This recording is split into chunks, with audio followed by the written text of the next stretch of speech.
আসসালামু আলাইকুম। চলেন এখন আমি আপনাকে আপনার ই-কমার্স ওয়েবসাইটের ১৩১ নাম্বার ফিচারের সাথে পরিচয় করায় দেই। ফিচারটা হচ্ছে আপনার ই-কমার্স ওয়েবসাইটের প্রমোশনাল স্লাইডার ব্যানার। ওকে? সো এটা কি? এটা হচ্ছে আপনার ফ্রন্ট প্যানেলের হোম পেজের একটা সেকশন। সেটা হচ্ছে একদম উপরে যেটা থাকে যেই যে আপনার স্লাইডার যেইটা আছে, ওকে? সো একদম টপেই যে ক্লিক করলে যেই স্লাইড গুলা হয়, একটার পর একটা আসে যায় অটোমেটিক। আবার ক্লিক করেও আপনি সরাইতে পারেন। এটাই হচ্ছে আপনার স্লাইডার। আর এটাকে প্রমোশনাল স্লাইডার বলার কারণ হচ্ছে আপনি এই জায়গাতে এটা হচ্ছে ডায়নামিক। আপনি চাইলে নিজে এটাকে মাউস ক্লিক করে যখন খুশি তখনই চেঞ্জ করতে পারবেন। নতুন ছবি বা এই স্লাইডার বানায় আপনি আপনার কন্ট্রোল প্যানেল থেকে ক্লিক করলে এটা আপলোড হয়ে যাবে। বুঝতে পারছেন? সো এখানে আপনি বিভিন্ন প্রমোশন, অফার এই জিনিসগুলা প্রমোট করতে পারেন। যেন হচ্ছে ঢুকলেই মানুষ হচ্ছে গ্রাফিক্স আকারে, ইনফোগ্রাফিক আকারে এই জিনিসগুলা দেখতে পারবে আপনার কাস্টমার। ওকে? দেন হচ্ছে আপনি ধরেন আ ধরেন এই যে এখানে দেখেন আরেকটা জিনিস হচ্ছে আপনি আপনার ই-কমার্স এ এরকম ৫ টা স্লাইডার এড করতে পারবেন। ঠিক আছে? আরেকটা জিনিস আ সেটা হচ্ছে আপনার এই স্লাইডারের সাথে কিন্তু আপনি চাইলে মানে যেকোনো একটা স্লাইডার দিলেন, স্লাইডারের সাথে আপনি একটা লিঙ্ক আপ এড করতে পারেন। হয়তো হইতে পারে কোনো ক্যাটেগরি লিঙ্ক, কোনো নির্দিষ্ট প্রোডাক্ট এর লিঙ্ক বা আপনার Facebook পেজের লিঙ্ক, নো প্রবলেম। আপনি এখানে যেকোনো মানে প্রতিটা ব্যানারের সাথে আলাদা একটা লিঙ্ক সেট করতে পারেন। যেটাতে হচ্ছে ক্লিক করলে ওই লিঙ্কে বা ওই পেজে, ওই ক্যাটেগরিতে, ওই প্রোডাক্টে বা ওই পেজে আপনাকে নিয়ে যাবে। বুঝতে পারছেন? আপনার কাস্টমারকে যে এটাতে ক্লিক করবে। আর যদি কিছু না করেন নো প্রবলেম ডিফল্ট ভাবে লিঙ্ক ছাড়া না করলেও নো প্রবলেম। ওকে? সো দেখেন এখানে হচ্ছে আ I think ক্লিয়ার জিনিসটা।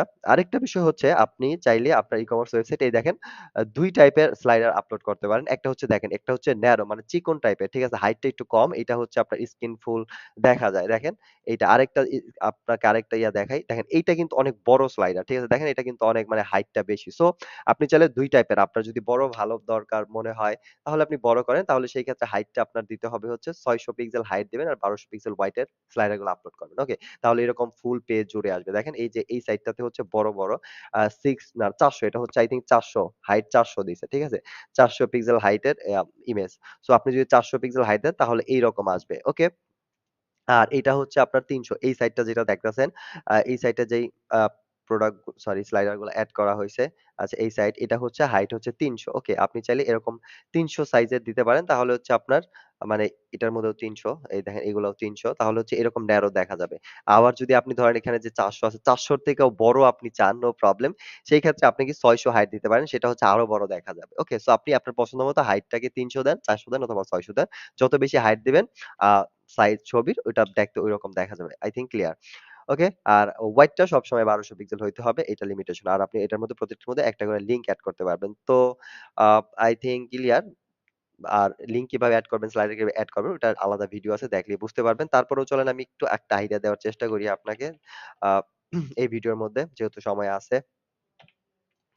তো আ আপনি আপনার কন্ট্রোল প্যানেলে লগইন করবেন। করার পরে এই যে থিম কাস্টমাইজার যে প্যানেলটা আছে এটার মধ্যে যদি আপনি যান, এটাকে ক্লিক করে আপনার সামনে এরকম একটা পেজ ওপেন হবে। ইন্টারফেস এইখানে এইখান থেকে সাইড ন্যাপ থেকে আপনি হচ্ছে একটু স্ক্রল করে দেখতে পারবেন এই যে হোম পেজের আন্ডারে হোম পেজ স্লাইডার নামে একটা অপশন পাবেন। সো এইখানে হচ্ছে ক্লিক করলে আপনার সামনে এরকম একটা পেজ চলে আসবে। আপনি সিম্পলি এই দেখেন এখানে আপনার ছবি আপলোড করার অপশন আছে। এখানে চুজ ফাইলে ক্লিক করবেন।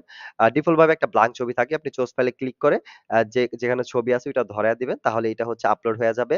ওকে, এইরকম আপনি ৫ টা ছবি আছে, ৫ টার মধ্যে ৫ টা ছবি মানে আপলোড করে দিবেন। ঠিক আছে? তাহলেই আপনার ছবিগুলো এড হয়ে যাবে। দেখেন এই যে এখানে ডেমো সাইটে এই স্লাইডার গুলাই কিন্তু এড করা আছে। দেখে আছে? যেটা আপনি হচ্ছে এই যে আপনার এই ফ্রন্ট প্যানেলে দেখা যাচ্ছে এইটা। ওকে? দেন হচ্ছে আপনি এইখানে লিঙ্ক দিয়ে দিবেন। যদি আপনি লিঙ্ক দিতে চান যে ক্লিকেবল দেখেন এই ডিফল্ট ভাবে হ্যাশ থাকবে মানে ক্লিক করলে কোথাও যাবে না। বাট আপনি যদি এই স্লাইডারের মধ্যে কোনো লিঙ্ক দিতে চান সেটা কিন্তু আপনি দিতে পারেন।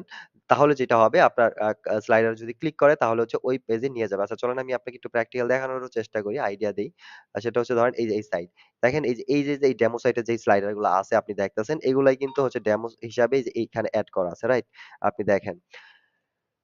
ওকে, এখানে এড করা আছে। এখন মনে করেন এটার মধ্যে যদি ক্লিক করে আপনি তাকে চাচ্ছেন যে কোনো একটা জায়গায় অন্য কোনো একটা পেজে বা ক্যাটেগরিতে পাঠাইতে। তখন আপনি কি করবেন? মনে করেন হচ্ছে চলেন আপনাকে আমি একটা করে দেখাই। ধরেন আপনার এই ব্লাডারে দেখেন এখন আমি ক্লিক করলাম। দেখেন কোথাও কিন্তু যাচ্ছে না। বাট আপনি চাচ্ছেন যে এই ব্যানারে যদি ক্লিক করে কেউ তাহলে আপনি চাচ্ছেন মনে করেন ধরেন হচ্ছে এই যে আচ্ছা এই ঘড়িটা দিয়ে দেখাই। মনে করেন হচ্ছে এই ঘড়িটা ওপেন হবে। এই ঘড়ির পেজটা ওপেন হয়ে যাবে। একটা ক্যাটেগরি ওপেন হবে। ওকে? তো যেটাই হোক ক্যাটেগরি হোক, পেজ, প্রোডাক্ট এর লিঙ্ক হোক যেটাকে আপনি চান জাস্ট আপনি ওই প্রোডাক্ট ওপেন করে এটা আপনার ওয়েবসাইটের হোক, অন্য ওয়েবসাইটের হোক, নো প্রবলেম। জাস্ট ওই লিঙ্কটা আপনি কপি করবেন। করে হচ্ছে আপনি যে আপনার কন্ট্রোল প্যানেলে যাবেন, যেই স্লাইডারের ক্লিক করলে যেখানে পাঠাইতে চান, ওই স্লাইডারের নিচেই দেখেন a change slider image link. So এটা এই হ্যাশটা যেটা থাকবে এটা রিমুভ করে প্লেন এভাবে সেভ দিবেন। দিয়ে হচ্ছে এটাকে যদি কনফার্ম দেন তাহলেই দেখবেন এটা সেভ হয়ে যাবে। এখন যদি এটাতে কেউ সরি এখন যদি